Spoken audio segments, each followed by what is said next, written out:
Welcome to Make Your Mark podcast, where guests share their experiences, insights, and tactics to help you accelerate your business. So building, scaling, and monetizing your business is made easier. And I will be your host, Kay Suthar. Hey guys, welcome to another episode of Make Your Mark podcast. And oh my goodness, I am super excited for this episode. Why? Because we have an awesome guest for you today. And she is also part of this mastermind that I am part of.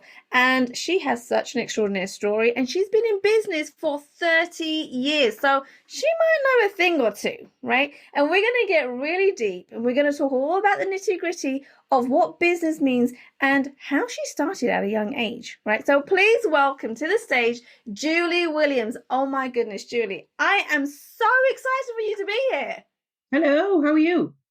I'm good. Now, I know that you've got so many different stories about business, good, bad, and the ugly, right? 100%, yeah. And so definitely. Before we get started, Julie, I would love for you to share with everyone listening about how you started in business, because you started at a young age and you've gone through so many different ups and downs. And we know that business doesn't just happen overnight, right?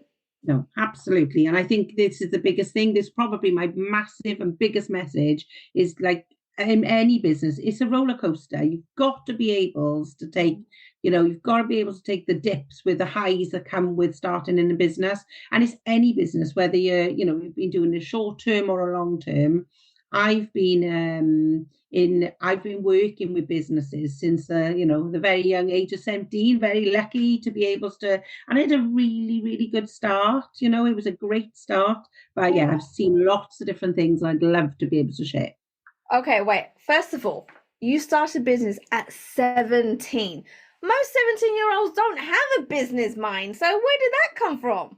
I think it was like I was employed. So I was employed at a company. And what happened, it was like, I'm going to show my age now. I'm 54. It was 1987. And literally it was the boom. There was acquisitions. We were buying companies in London, Plymouth. It was a smallish company, but they sort of, then they floated. So they went onto the stock market later, which was great. But I think for me, I was just really lucky at a really early age to have great mentors, good employers, to be able to teach me everything. And I always feel that from the background, they taught you everything about business. It wasn't just, with a predominantly finance, accounting, that kind of stuff. And I did all my qualifications then alongside working, which I've always thought was a great way. It was a really good way to do it, because you're not just having that qualification, you've got that practical experience, which was brilliant. And literally, I've sort of from there, just for everywhere I've been, is been poached into other businesses to actually normally sort their shit out. That's really, there you go. Sort their shit out completely. That's what, I suppose, that's all I've done my whole career. I love it. Now, so how did you start off? Because you have so much experience and so many different skills. What did it look like for you from starting out, and how did you end up progressing to building this empire that you have today? So I always freelance. So even though when I was employed by companies, I would always freelance. So I always people that would recognize your certain skills in relation to sorting things out. So this is a lot of things. This is very often working from somebody's bedroom as a startup, helping friends start up from a bedroom, setting them up on company's house, setting them up all the different HMRC things that they need to do. Or even going into, and I always say I'm not a tech person, but even going into, we call it making tax digital these days, but literally going into, I remember going into a company, there was a racing circuit company, and literally quite well-known racing circuit company, and everything they did was manual, but literally going in there and working with them for, a few weeks, and just literally making everything computerized. So we just brought everything, got a computer, made everything computerized, and literally sorting their shit out. And then go in to find somebody, finding the right person for that job.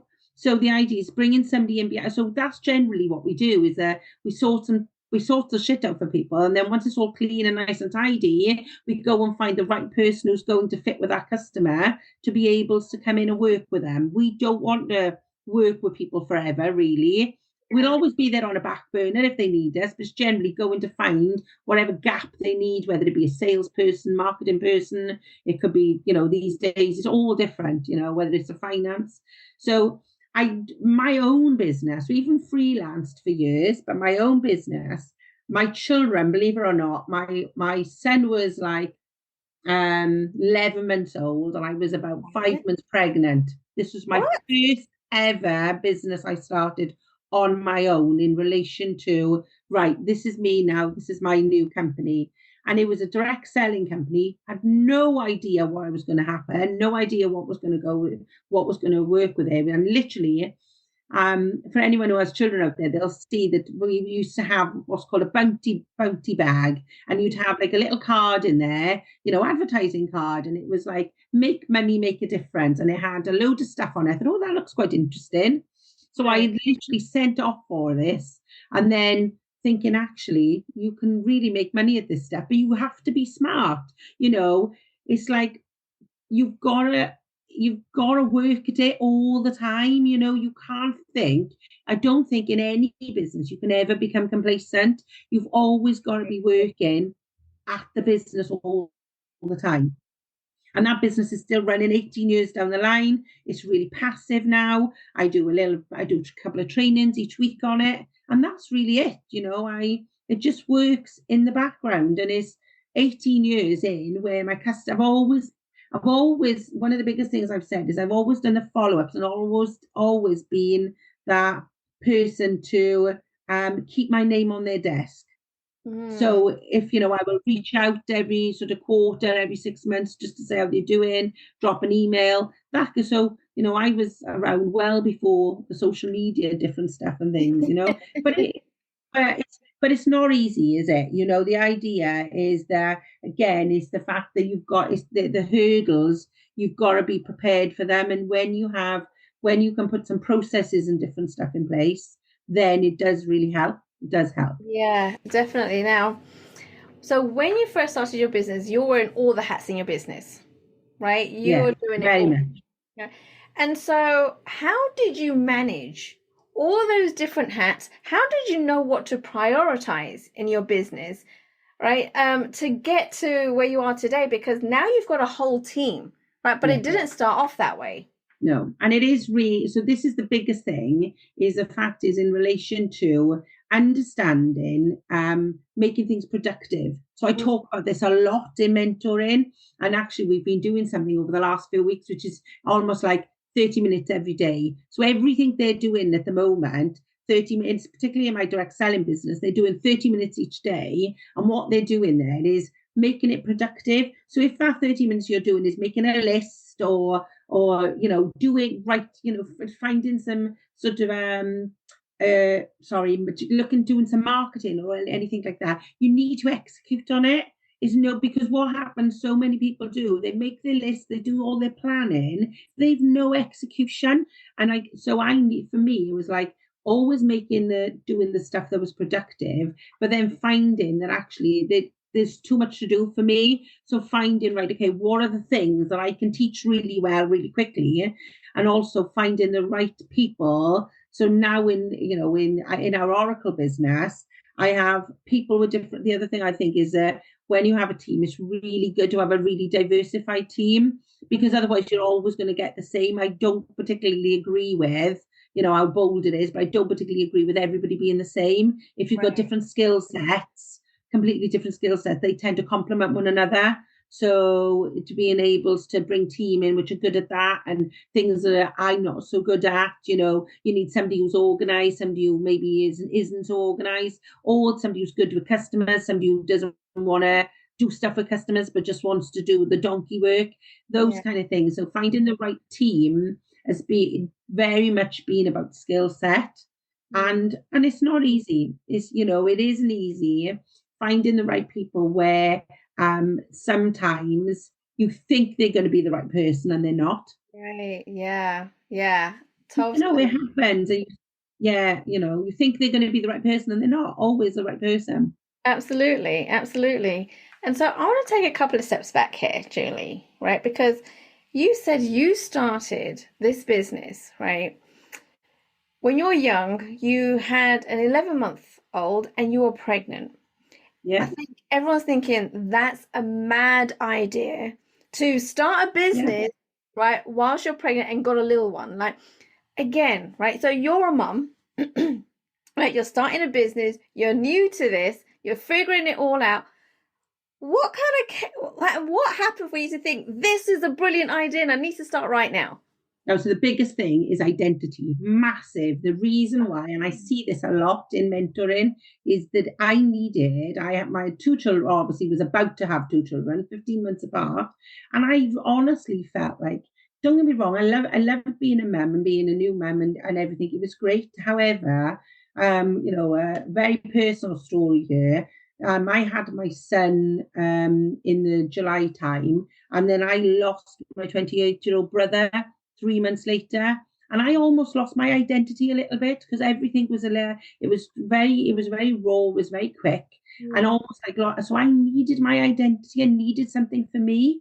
So I think a lot of people sometimes, even though we want to be, we want to be a good mom, we want to be parental and all those kind of things, but actually it is really important. You're a better person and a better mum if you have something for you. You should always put yourself first.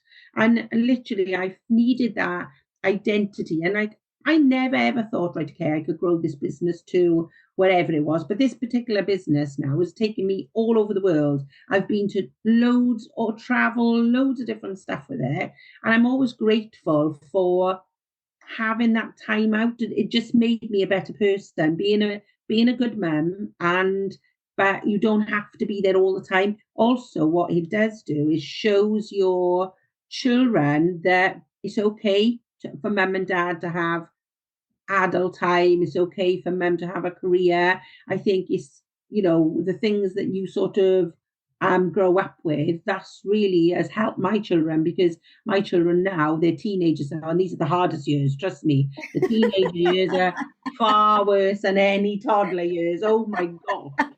Big time. They're so much harder. But Mm. actually it has given them a grounding of understanding that it's okay for mum to be independent. You know, Yeah, no, I so love that. I love that. And so a lot of mothers out there, right? And I hear this again and again. They feel so guilty of running a business, right? And having kids and feeling like they're not always there when they should be. Was that something that you went through?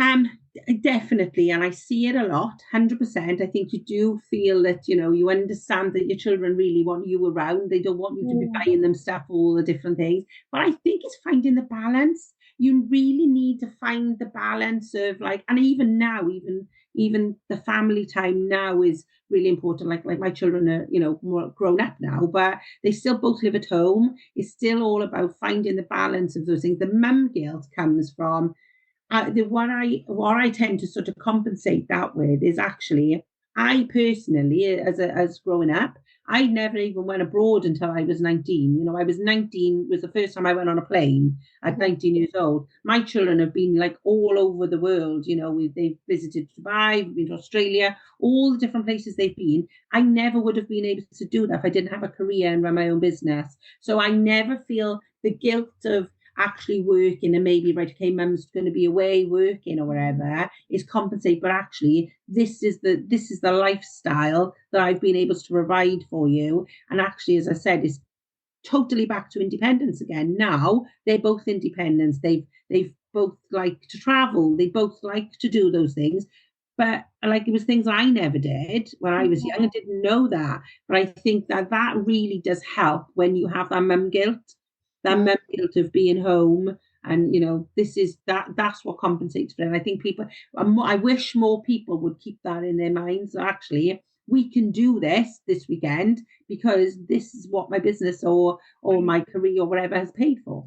Yeah, no, I love that. So, yeah, 'cause you're building a life that you want with your family, but at the same time, in order to live that life and have that life, you got to make sure that you're actually working and bringing in the money to be able to do all these things and travel, right? So that's awesome. The fact that your family have been able to travel all over the world because of your business. Do you know what, Kay? Honestly, now it's exactly the same as business in a way. When we're in business, we create a culture. We create a culture in our business that we like in relation to how we work, all different stuff. And if you create, people might not agree with me. Yeah, okay, it's a little bit softer in business. But if you create that, you're creating a culture within your family. So movie nights and different stuff like that. Nothing is mundane because everything that you're doing is special in the fact that, okay, you're going to be away working, or I have to do this week. I never ever missed out on the important stuff. I mean, one important thing that I felt that I missed last year, being in the mastermind, my daughter had a prom and I was obviously away in the mastermind thing in Vegas, and literally I know that but we sat and we talked about it, and I didn't know when I booked the mastermind, the Vegas was going to be a prom night. I had no idea it was going to be a prom, and she sat down and spoke to me about it and said, look, I am disappointed you're not going to be here. I am disappointed you're not going to be here. However, again, like the business, what you do, you have to find a contingency. If there's something you can't do in business, you find a contingency. So I made sure that everything was special. Her sister was here to do her hair. Her sister was available to take her. All those kind of things. So again, not that I'm associating my family to a business, but really, if you think about it in that way, there are similarities of how you run things. Right. Okay. Oh, see, I never thought of it like that. That's a whole different perspective altogether. And it's funny, it goes back to that saying that I keep hearing, is how you do one thing is how you do everything. Yeah, absolutely. And I just think for me is that, don't get me wrong, the thing is, as a parent, right? As a parent, we're not perfect. We're never perfect. Kids don't come with a manual, unfortunately. And literally, most of the time, we're making the shit up as we go along. So we have no idea how the children. One of the biggest things I learned, and somebody had taught me, and sort of was that my children, I'm there not to be their friend. I'm there to put them on the right track and to look after them. And that was a big learning curve for me, because I especially as a divorcee, do you know what I mean? I got divorced when my children were, I don't know, 6 and 7. So the idea, I'm very fortunate. We had a really, really amicable divorce. There wasn't an issue behind it. Me and their dad still talk, and there was nothing. It was great. It went really well, and we're still friends, type of thing, which was fine. And I know it doesn't always work like that, but however, it did. Going through, like I said, it doesn't come with a manual. Children don't come with a manual. You just do the best you've got at that time. That's just how, and it's the same as in business. But you've got to remember that, particularly from a business perspective, it's your responsibility. Your business is your responsibility. You hear me say all the time about owning it, all the time. I want people to own it. I want people to communicate. If you can't afford to pay someone, tell them you can't afford to pay them. Communicate with people. I want people to own it all the time, because one of my big pet hates is blame factor. When you see people blame other people for things that they haven't got their shit right in the first place. Yes. So, it's a huge thing where people will blame, Yeah, you see it all the time, constantly, right? Not just in business, but in personal life as well, right? Oh, massively. People will blame other people for different things. And actually, sometimes that's all come about self-reflection. You have to. I never, ever, I almost like, we all know our flaws.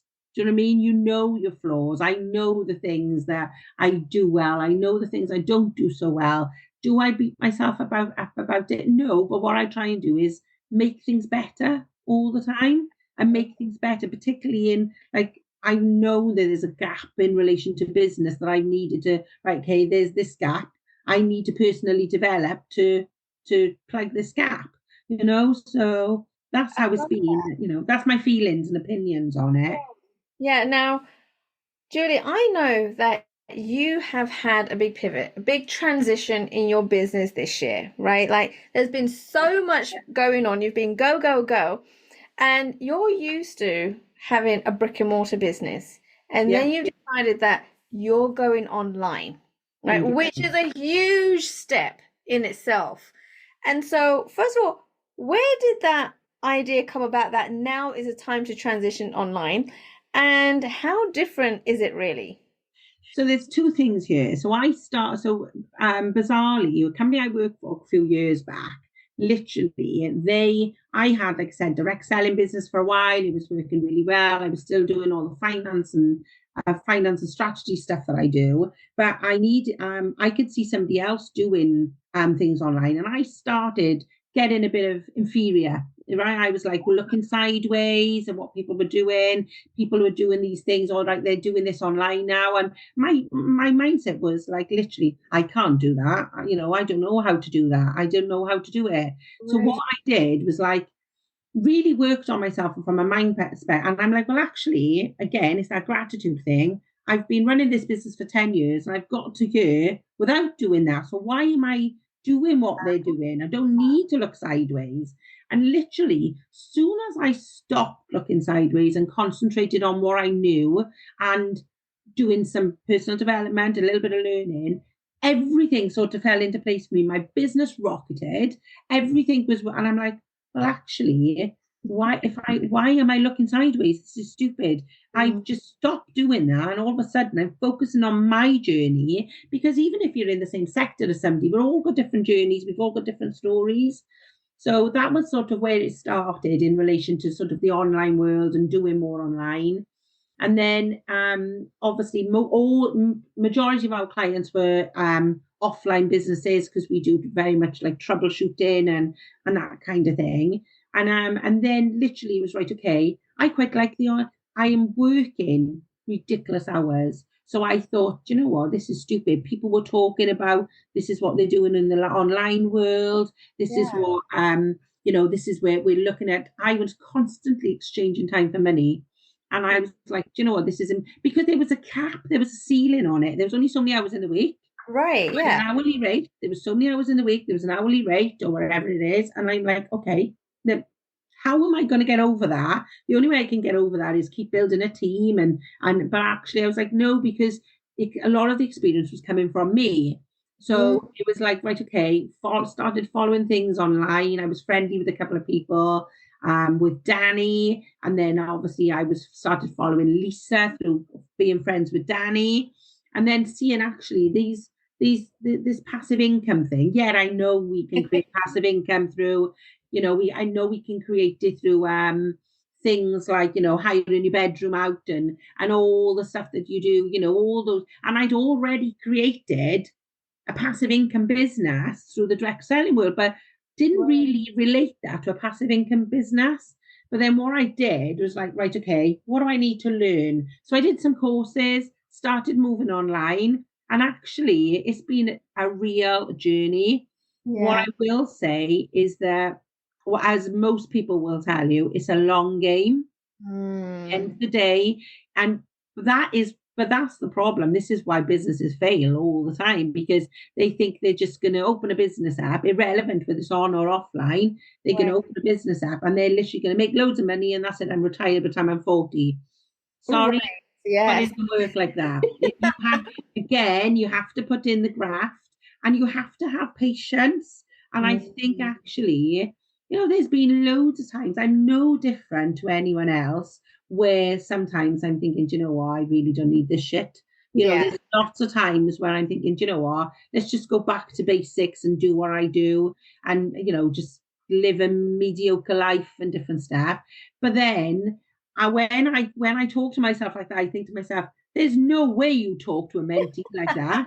If it's somebody, one of your mentees, so you begin, I don't think so. You'd be answering yourself and saying, I don't think, and literally, there's been heaps of times over the last maybe 18 months, 2 years, where I thought, oh, do you know what, this is really hard. But my message has always been, when it's really hard, that's when you're almost there. Right. We almost achieving something when it gets really hard.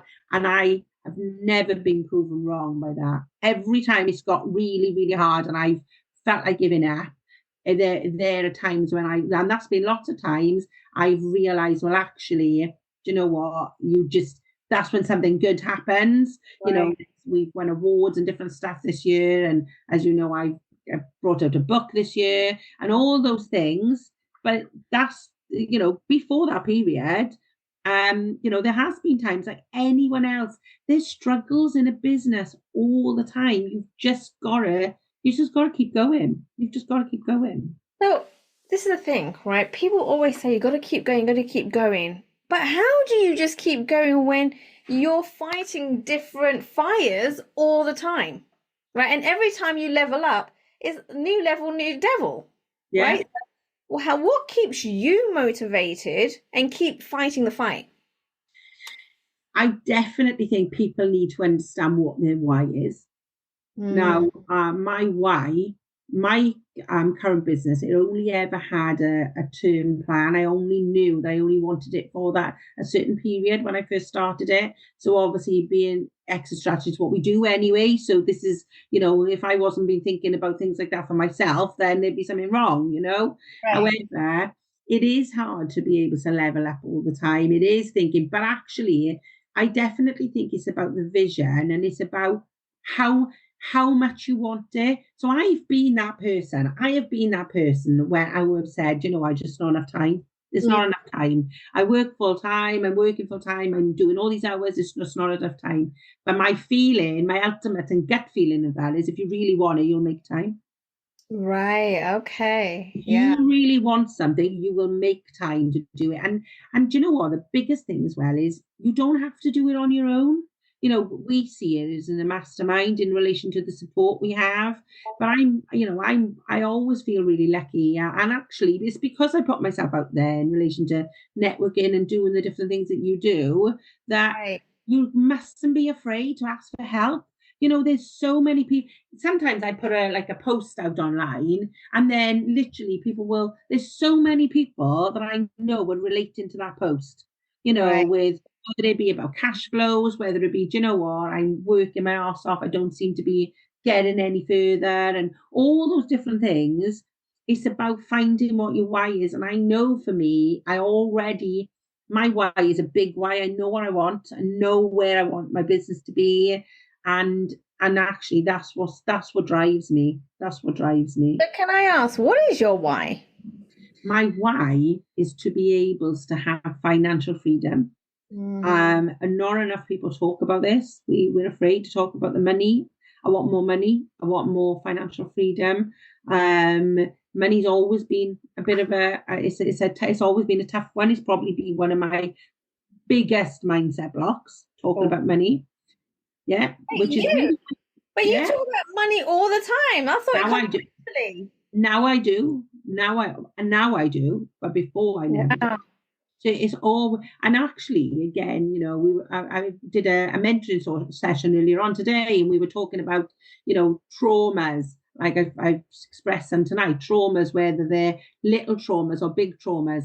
Actually, you can't identify what's little and big, because what could be big for me could be really small for you. At the end of the day, it's about the individual. And I've already, you know, it's not the material things I want. I want financial freedom, but it's not to buy the material things. It's to live the lifestyle that I feel like I deserve. So, you know, I've literally, as I said, worked since I was 17 years old and literally worked really hard since that time. So it's almost like, right, okay, now these are the rewards. This is what I want. I want to have fun. I want to go out with friends. I like going to gigs, all the stuff that I like doing and enjoying life now. Enjoying life. So I want that money to be able to, it's not about, for me, it's never been about buying that posh handbag. That's just not my style. And that doesn't mean that I have any judgment over it, because I certainly don't. We're all different, you know. People like shoes, people like all different kinds of things. I love to have experiences. Right. And I don't mind paying for those experiences. Right. And creating memories. Massive. Yeah. Right. You know, I said earlier about taking my whole of my family across the world, having 3.5 weeks literally all of us for 3.5 weeks together is far more, that is what makes me jellyish. That's what makes me happy. And happiness is, happiness is the ultimate thing, really, to be able to just be happy and live, live life without any bullshit, and actually, as I said, and don't try and be anything that I'm not. Right, absolutely. And you are a very straight shooter, right? You just say it how it is, right? And you bring Yeah, that to everything. But this is why yeah. people love working with you, because what you see is what you get, right? And you probably have noticed it in the online world. You don't find a lot of that, No. The right? authenticity is really weird. So authenticity is probably the biggest thing for me. We talked about that. I like working with people who've got the same ethics and stuff that I have. I like working with nice people, and oh my God, have I made mistakes over that? We'll have to have a whole new chapter to tell you about all the mistakes I've made over the last, but you learn from these things. And in relation to the online world, the biggest thing for me is I love it. I love the people. I look for the genuine people. Obviously, that's not always easy to find. We talked about scams and different stuff. Yeah. However, the ideal is what I want to do is stay away from drama. I want to wait to stay. I want to stay. Never really wanted that drama in my life. You and I talked when we were away together in June, and I expressed, perhaps that's what sometimes scares me, is the trolling and all that different stuff. But you know what? I just think I think I'm 54 years old now. I was 45, and this has been my lesson to anyone as a life lesson. I was 45 when I realized not everyone's going to like you. You're not going to be everybody's cup of tea. So actually, why even try? Just be you. And this is why I think people relate to me a little bit more. I think they like my honesty, because I'm very diplomatic. I don't try and piss people off. I do try, and if things I've got really bad things to say about business and stuff with them, we'll try and do things in a really diplomatic way. However, things still need to be said. Sometimes Yeah, there's no point shying away from stuff. And I absolutely. think I've seen some really bad stuff in the online world, and I just try and stay away from it as much as I can, if I'm honest with you. But Definitely. you know what? I have no control over anyone's opinion of me. Nobody does. It's true. It's Yeah. true, right? And I think that's another kind of battle that we all have to kind of get over, especially when it comes to visibility and social media, that not everyone's going to like you, No, they're right? not. And that's okay, Of because course you it don't is. want everyone Yeah. to like you. I don't like everyone. There you go. This is the thing. Like I said, I was Okay. 45 years old, and if I give anybody a lesson in life, it would be like that. Don't just be you. Don't try and be liked. Because actually, not everyone's going to like you, but you don't like everyone either. You Yeah, know, it's very true. And so I really want to start talking about what it is that you actually do, because you're a business coach, right? But then you also do things on the financial side, because you mentioned HMRC, yeah. right? And documents and all these kind of things, money talk. So how is it that you actually help people? Because you do an array of things. Right. So my whole career has been around troubleshooting.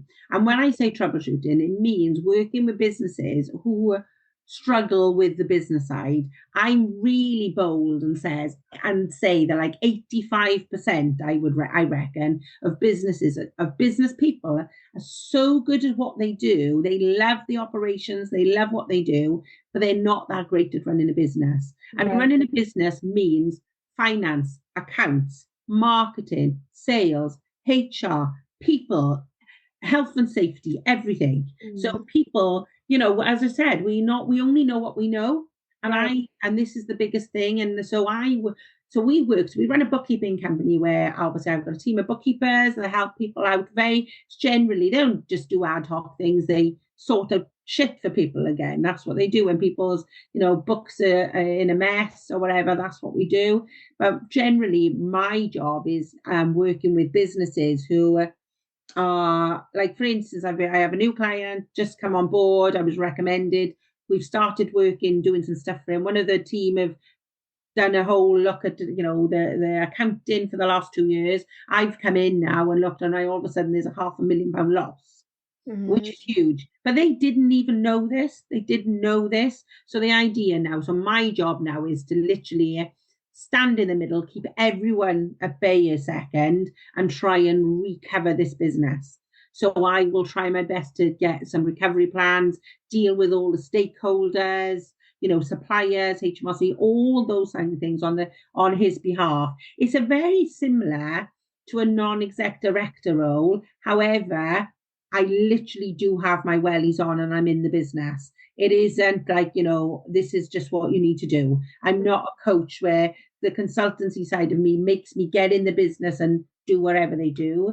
And I've found that since COVID, what's happened is more people want to exit. So we've had a lot more people in our world and in our business, and this is what we're doing more and more of now, is working on exit strategies for people where we will not look at anything unless they have to work for us for at least 18 months to be able to do the due diligence, everything on the business to get in a position of where it needs to be for a prospective buyer. And we've done, we've had really great success on management buyouts, joint ventures, and I've already got those. So I tend to do the team tend to look at the smaller end of stuff in relation to sorting and getting everything together for them in relation to people. They might have to put some HR things in place for them or whatever it is they need. But I tend to step in as their sidekick, because often they could be, sometimes it's just one manager or one director, and you're their sidekick then to brainstorm, right, okay, this business needs to, we need to dissolve it. But that doesn't always, that's a rarity, but it has happened. Or we need to, this is what we need to do, recover. Very often, businesses, what I tend to find is that all the things that they think are wrong with their business, so they'll come to you with a list of obstacles, all the things that are wrong, right? However, when you've done some company overview and exactly where they are, that is not the case. Literally, they are the easy solutions. We put solutions to them. They're the easy parts, but there will be other things that they probably weren't aware of. Okay. So what I'm hearing is basically you're able to identify where the gaps are, right? 100%. Very quickly. And because every business is different, you customize it to their needs and what's missing. Right? Yeah. Which is awesome, because we do need that different perspective, because we can't see what's going on in our own business most of the time. No, this is the point. We only know what we know. So the problem is sometimes what happens is if you're offering different services, particularly I know when I see this quite a little bit in the online world, you're offering different services and actually you keep doing what you've always done, but those services, those ones are not making you any money anymore. So in the it's just a mirror of the offline world. What we would do in the offline world, sorry, we're not doing that anymore. We're going to do this instead. Yeah. And that's what we do. So we bring in different services and think how much time that will give you back. If you stop doing that thing and how much time you get, what can you do with that time instead? Really, when you look at it as a company overview like that, it sounds really simplistic, and it is, but you need to sort of share it in a way with business owners that they understand, and they understand that, all our clients, all our businesses, we care about. It's not just, they're not just a customer. We really care, even the ones that are in real, deep shit, that we really want to see them recover. We want to see them get back up and fly again, Okay, so I'm curious. What does it mean to be in deep shit? So in deep shit, I say, is when sometimes the people they've got customers, they've got new work coming along, they've got no funds for working capital. Deep shit means things like they've got no money in relation, so their outgoings are far more than their incomings. So for instance, as an example, we've worked for a business now for the last 12 months, and we've completely turned it around by doing lots of different stuff.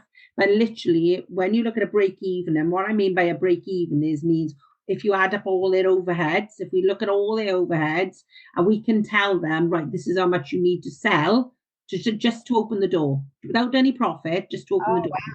So we do that calculation as part of the company overview. And if then they're in, so I worked for a company once that literally they were doing like 6 million turnover, but they needed turnover 5.8 million just to open the door.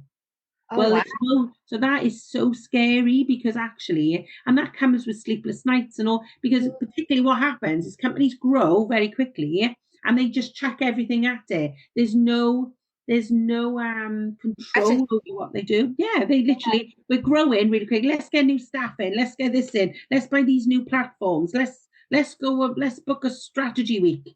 All the things that you do, but actually, can your business afford it?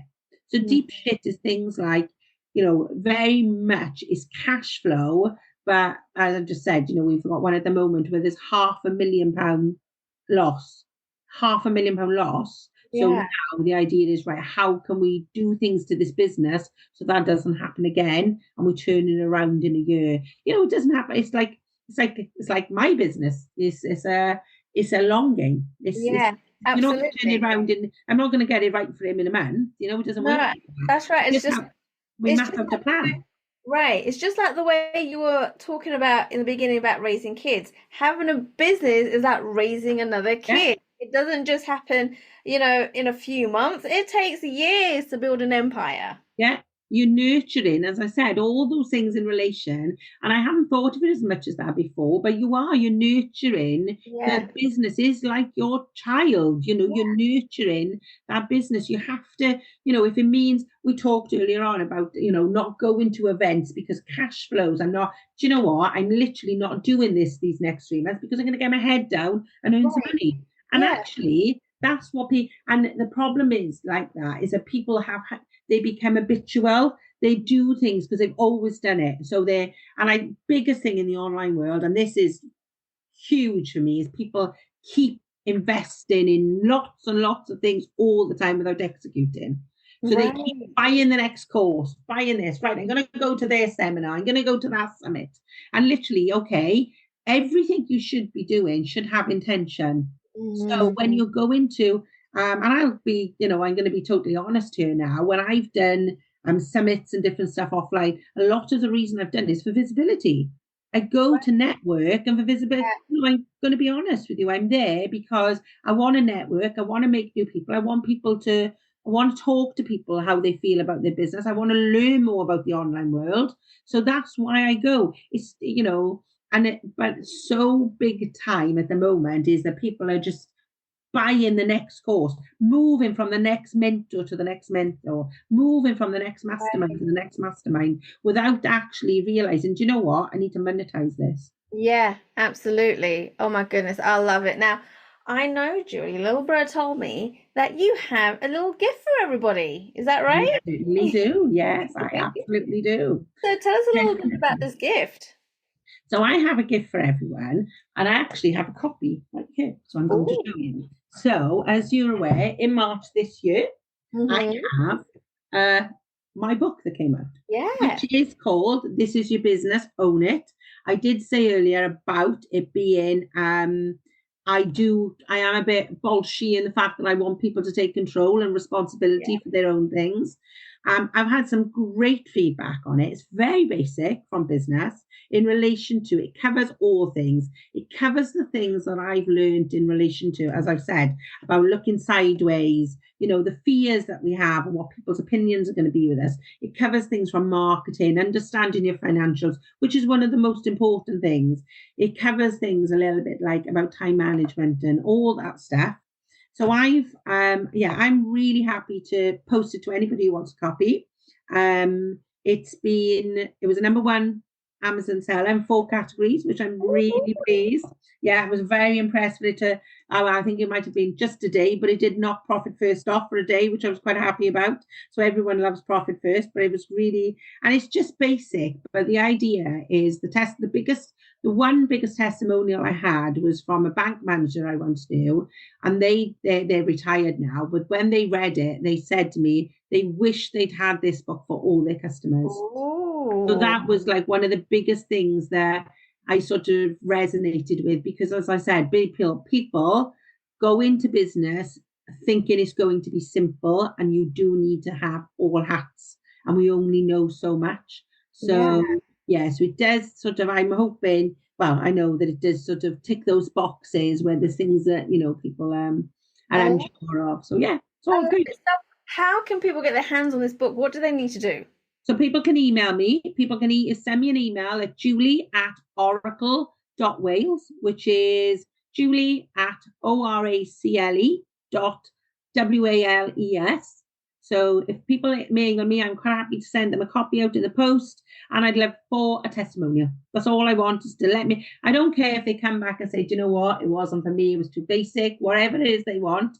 I'm really happy. And actually, this last weekend, it's been now we've been talking about money today, it's been quite exciting, because I literally have all in my head, this is sort of the next thing. I haven't even talked to Abby about this yet, but I really want to have, this is your money, own it. That's what I want to be next.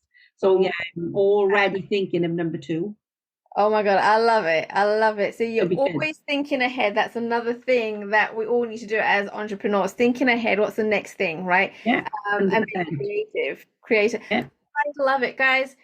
Listen, go and get Julie's book, right? Go and get it, because you're going to learn so much. Reach out to her. I'm going to put all the emails and all of her social media in the show notes. So make sure you go and check them out. Follow her. See what else she's doing, because she's constantly go, as you can already tell. But Julie, thank you so much for coming onto the show. So many golden nuggets in such a short amount of time. Thank you. You're more than welcome, and it's great to have me. Thank you so much. It's brilliant. I've really enjoyed it. Me too. Oh my goodness. Thanks for listening to Make Your Mark podcast at www.makeyourmarkpodcast.com. Make sure you hit that subscribe button so you get this and every other episode that comes out. We have lots of great stuff coming, so make sure you hit subscribe so you don't miss it. And thank you in advance for all the reviews and comments. I appreciate it so much, and I look forward to serving you in next week's episode.